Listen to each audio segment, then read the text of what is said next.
कौवा बिरयानी वाला।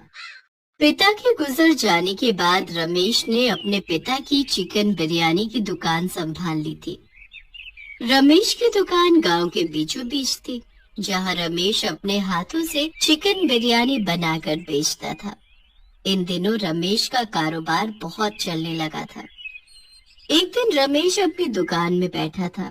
उस समय उसकी दुकान में कई सारे ग्राहक बैठे बिरयानी खा रहे थे। अरे वाह, आज भी मेरी काफी कमाई हो गई है। लगता है लोगों को मेरे हाथ की बिरयानी खाकर बहुत मजा आ रहा है। तभी तो हर समय मेरी दुकान में इतनी भीड़ लगी रहती है। तभी आनंद नाम का आदमी रमेश की दुकान में आता है। अरे रमेश भाई, 1 किलो बिरयानी पैक कर देना। हाँ हाँ, अभी कर देता हूँ। रमेश बिरयानी के बर्तन से बिरयानी निकालता है, पर बिरयानी केवल 2 किलो ही थी। सारी बिरयानी खत्म हो चुकी थी। आनंद भाई, बिरयानी तो केवल 2 किलो ही बची है। आज सारी बिरयानी खत्म हो गई। अच्छा चलो, 2 किलो ही दे दो।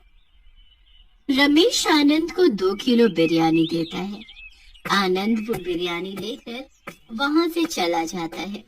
तभी रमेश अपनी दुकान में देखता है, उसकी दुकान की सारी मुर्गियां भी खत्म हो चुकी हैं। अरे, मुर्गियां भी सारी खत्म हो चुकी हैं। अब मैं बिरयानी कैसे बनाऊंगा? चलो, मैं तुरंत जाकर कालू भाई से मुर्गियां लेकर आता हूँ। शाम होते ही रमेश दुकान बंद करके उसी गांव के एक कालू मुर्गी वाले के पास जाता है। ये लीजिए कालू भाई, 4000 रुपए, और मुझे अच्छी वाली 12 मुर्गियां दे दीजिए। रमेश भाई, 12 मुर्गियों के 4000 रुपए नहीं, बल्कि 10,000 रुपए लगेंगे। पर मैं तो रोज 4000 रुपए में 12 मुर्गे आपसे ले जाता हूँ, फिर आज 10,000 रुपए के कैसे? वो इसलिए कि मुर्गियों के दाम आज से बढ़ गए हैं। मुझे खुद इतने महंगे दाम में मुर्गियां मिली हैं। अब 10,000 में लेना हो तो लो, वरना जाओ यहाँ से। अरे ये क्या, अचानक से मुर्गियों के दाम इतने बढ़ गए। अब मैं दुकान में बिरयानी कैसे बेचूंगा? रमेश भाई, जब मुर्गियों के दाम बढ़े हैं तो आप अपनी बिरयानी के दाम भी बढ़ा लीजिए। इससे आपको कोई नुकसान भी नहीं होगा। चलो ठीक है, आप 5 मुर्गियां दे दो। रमेश 5 मुर्गियां खरीद कर अपने घर आता है। देखते ही देखते सवेरा हो जाता है।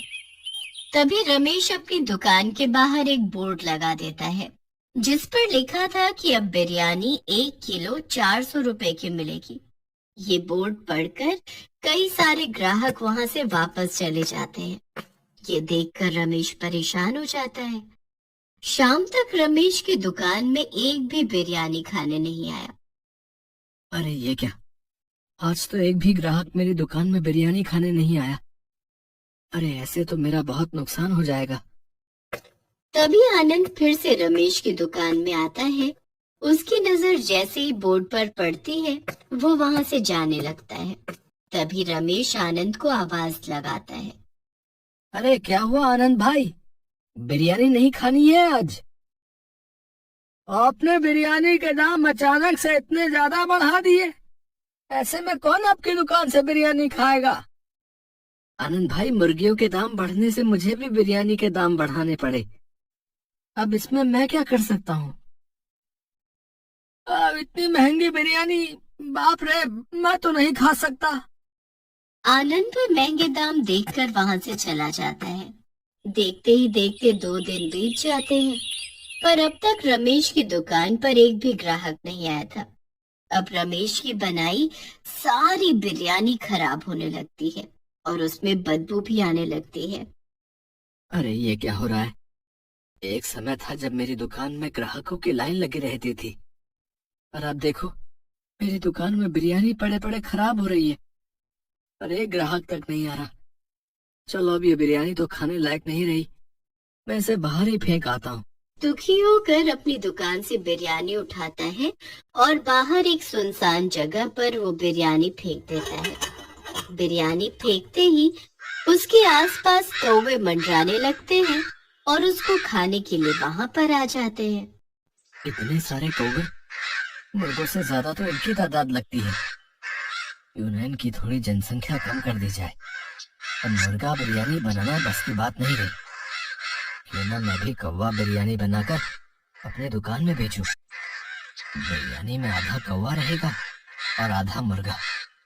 इससे किसी को पता भी नहीं चलेगा कि बिरयानी में मुर्गा है या कौवा। ये सही रहेगा। अपने मन में ये खुराफाती उपाय लेकर रमेश उस दिन से गांव में कौवे पकड़ना शुरू कर देता है और कालू से 2 मुर्गियां लाया और 8 कौवे मिलाकर बिरयानी बनाने लगता है। अब रमेश ने अपनी बिरयानी का दाम पहले की तरह रख दिया। ये देखकर लोग खुश हो गए। तभी आनंद फिर से रमेश की दुकान में आता है और वो रमेश से बिरयानी मांगता है। यह आपने अच्छा किया रमेश भाई, बिरयानी के दाम आपने पहले जैसे रख दिए। काफी समय से आपकी बिरयानी नहीं खाई थी ना, तो मन बहुत बेचैन हो रहा था। लाइए अब तुरंत 1 प्लेट बिरयानी दीजिए मुझे। तभी रमेश बिरयानी आनंद को देता है, जिसमें 2 पीस ही मुर्गे के थे और बाकी के सारे पीस कौवे के। अब आनंद फटाफट बिरयानी खाने लगता है। तभी उसके हाथ में कौवे की एक टांग लगती है। ये देखकर आनंद रमेश से कहता है, अरे रमेश भाई, ये क्या?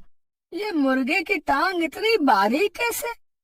लगता है आज का मुर्गा बहुत कमजोर था। आनंद भाई, आज का मुर्गा बहुत कमजोर था, इसीलिए उसकी टांग भी इतनी बारीक है। खाइए, आप खाइए। आनंद वो कौवा बिरयानी को गपागप खाते चला था। अच्छा हुआ इस आनंद को पता नहीं चला कि ये जो बिरयानी खा रहा है वो मुर्गे की नहीं बल्कि कौवे की बनी है। थोड़ी देर बाद वो सारी बिरयानी खा लेता है और रमेश के पास जाता है। वाह, बिरयानी तो बहुत ही बढ़िया थी भैया। ये लीजिए रमेश भाई, आपके पैसे। काऊ काऊ। अरे ये कौवे की आवाज कैसे निकल रही है रमेश भाई? अरे बाप रे, इसके गले से तो कौवे की आवाज निकल रही है। कहीं ये कौवा बिरयानी खाने से तो नहीं हुआ? काऊ काऊ। अरे ये क्या खिला दिया मुझे?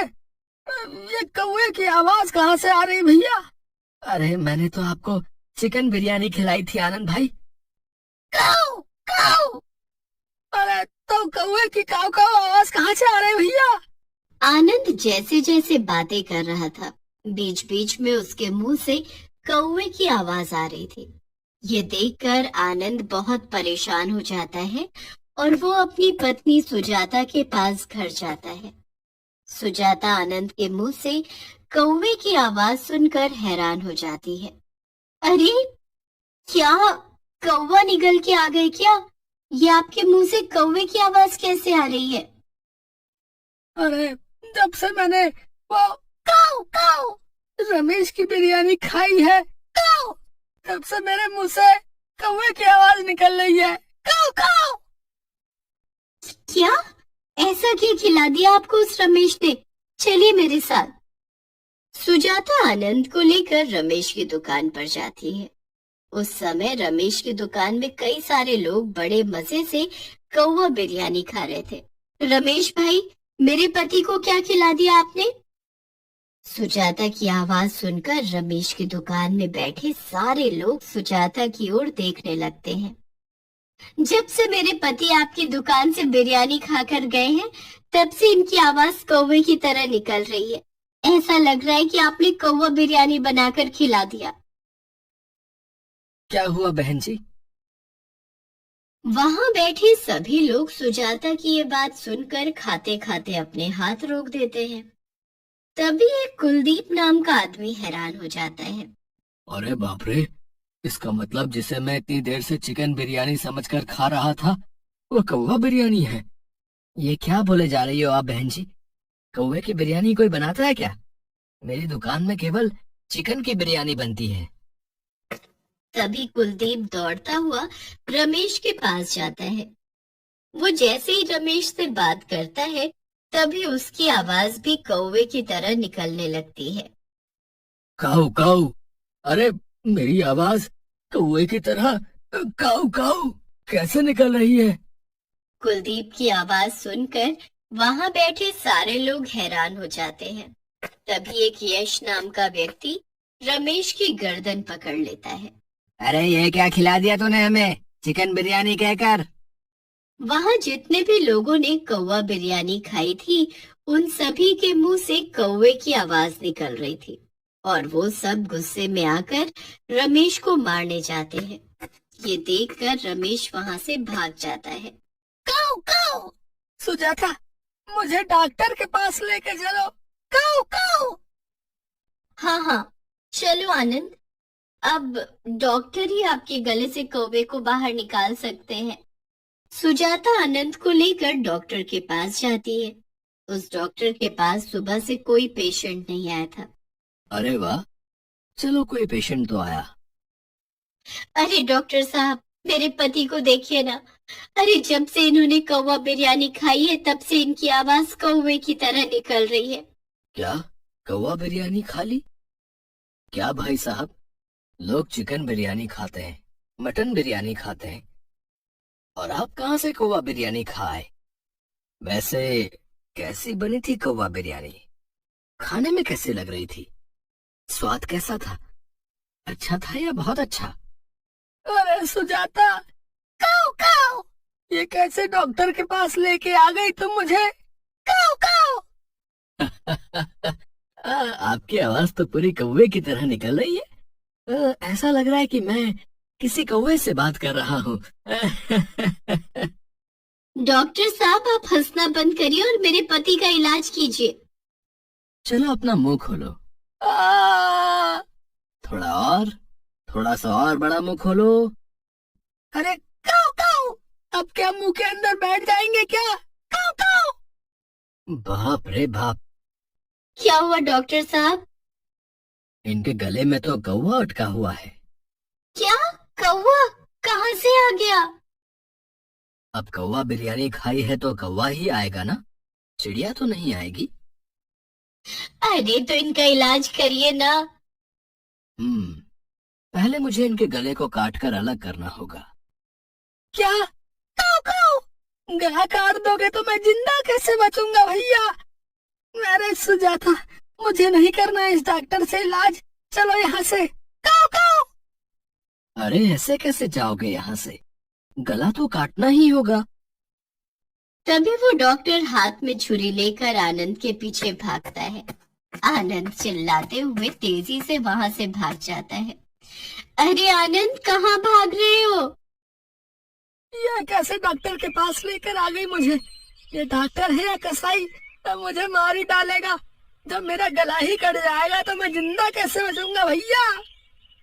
आनंद देखो, आपने इतनी बड़ी बात कही और एक बार भी आपके मुंह से कौवे की आवाज नहीं निकली, इसका मतलब आपका गला ठीक हो गया। अरे हाँ सुजाता, मेरा गला तो ठीक हो गया। मैं ठीक हो गया सुजाता। आनंद ये देखकर बहुत खुश हो जाता है और वो सुजाता के साथ खुशी खुशी अपने घर चला जाता है। उस दिन से ना तो रमेश उस गांव में किसी को दिखाई दिया, ना ही उसकी कौवा बिरयानी।